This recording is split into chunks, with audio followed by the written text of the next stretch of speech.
Good day, students. Welcome to math.serve.com.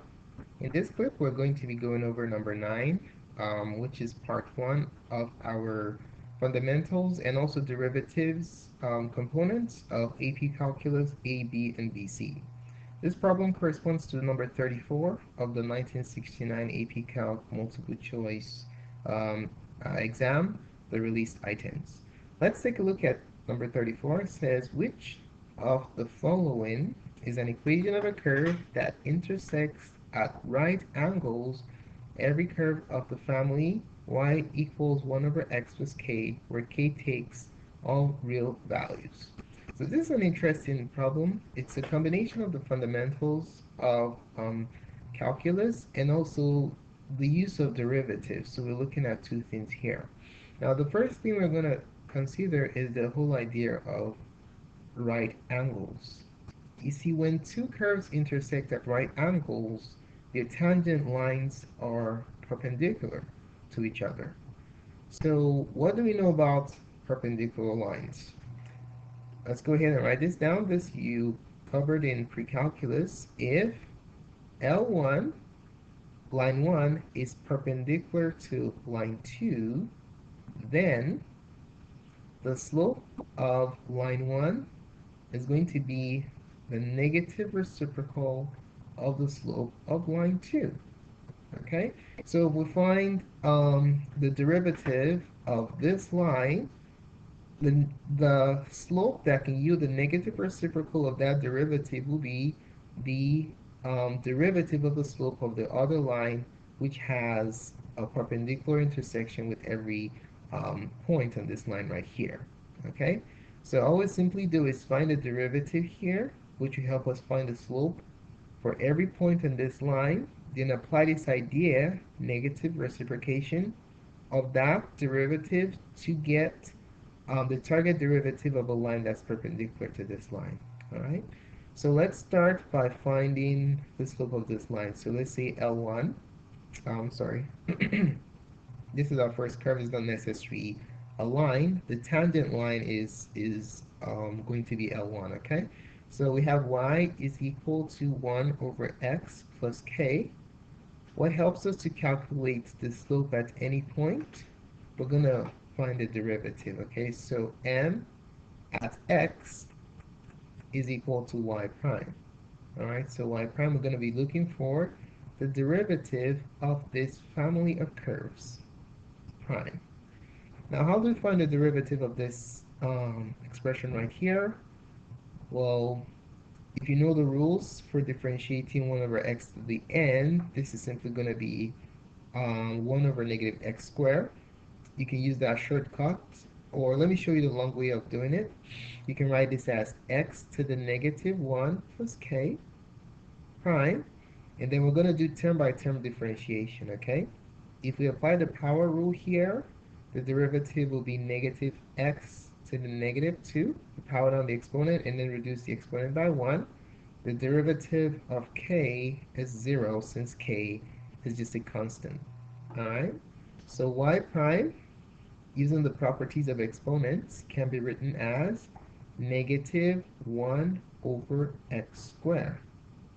Okay, so this helps me calculate the slope of any point on this curve right here. So what do you think the expression for the slope at any point of a curve perpendicular to this will be? You're just simply going to take the negative reciprocal of this expression right here. So if this is y prime, what is the slope of a line perpendicular to this? So y perpendicular, let's call that y perpendicular prime. The slope of a line perpendicular to this is going to simply be given by the negative reciprocal. So it's simply going to be x squared. All right. So the question now is, if this is a derivative, which of these functions will yield x squared upon differentiation? So we'll just simply test all of them out. Okay. So let's test them out to see which one gives us the desired result. So let's start with A. For A, we have y equals negative x. That implies that y prime is equal to negative 1. This is not what we're looking for. What are we looking for? We're looking for the one that yields x squared. Okay? All right, so that's a fail. B, we have y is equal to negative x squared. If you differentiate this, y prime is going to be negative 2x. That's not what we're looking for. It's no good. Let's move on to option C. We have y is equal to negative 1/3 x to the third. If you differentiate that, you're going to have negative 3 over 3 x squared, which is negative x squared. That was close, but that's not exactly what we want. We want positive x squared, okay? So let's keep on trying. Let's go to option D. We have y equals positive 1/3 x to the third. And we can tell from C that if we differentiate this, we just end up with the opposite, right? So in this case, y prime is going to be x squared. This is a perfect match with the slope of lines that are perpendicular to this. So this is what we're looking for right here. Okay? All right, so just a real quick recap, the reason why these two lines are perpendicular, this one, this line right here,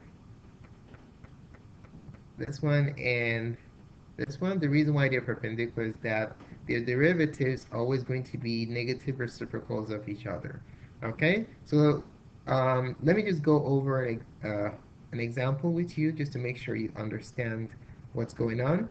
So let's find n slopes slopes at a particular x value. So let's find slopes at x equals 3, for example.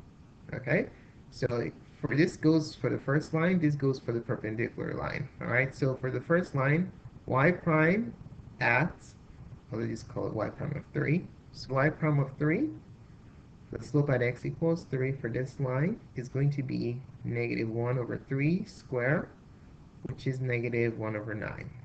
Now, what is the slope of a line perpendicular to this one going to be? It should be positive 9, right?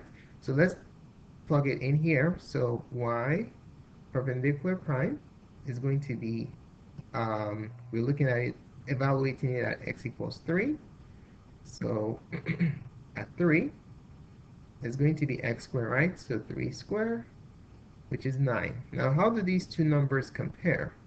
You notice that this is a negative reciprocal of that, which means that the tangent lines are perpendicular, which implies that that these two lines are going to be perpendicular.